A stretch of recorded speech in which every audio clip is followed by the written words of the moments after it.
ಯುದ್ಧ ಫಲವು ಯೆಹೋವನ ಕೈಯಲ್ಲಿದೆ.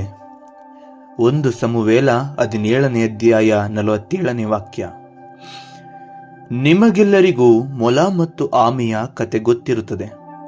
ಮೊಲವು ಅತಿ ವೇಗವಾಗಿ ಮತ್ತು ಆಮೆ ನಿಧಾನವಾಗಿ ಚಲಿಸುವ ಜೀವಿಯಾದರೂ ಆ ಕಥೆಯಲ್ಲಿ ಮೊಲವು ಸೋಲುತ್ತದೆ, ಆಮೆ ಗೆಲ್ಲುತ್ತದೆ.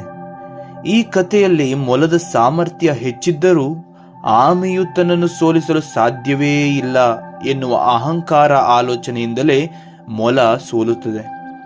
ಪ್ರಿಯರೇ, ನಾವುಗಳು ನಮ್ಮ ತಂದೆ ತಾಯಿಯನ್ನು ಹೋಲುವ ದೈಹಿಕ ಸೌಂದರ್ಯವನ್ನು ಹೊಂದಿದ್ದರೂ ದೇವರು ಕೊಟ್ಟ ಜೀವದಿಂದಲೇ ಇನ್ನೂ ಬದುಕಿದ್ದೇವೆ.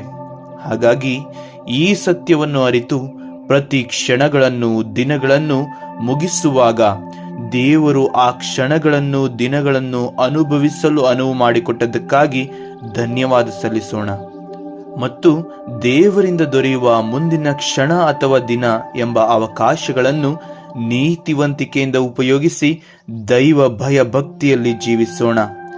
ಜ್ಞಾನ, ಬುದ್ಧಿ, ಶಕ್ತಿ, ಸಾಮರ್ಥ್ಯಗಳು ಅಹಂಕಾರ ಪಡಲು ಅಲ್ಲ, ದೈವ ಮೆಚ್ಚುಗೆಗಾಗಿ ಎಂದು ಅರಿತು ಗೆಲುವು ಮತ್ತು ಸೋಲುಗಳ ಬಗ್ಗೆ ಯೋಚಿಸದೆ ಅದನ್ನು ನೀಡುವ ದೇವರಿಗೆ ಅಧೀನರಾಗಿ ಜೀವಿಸೋಣ. ಜೈ ಯೇಸು ಕ್ರಿಸ್ತ.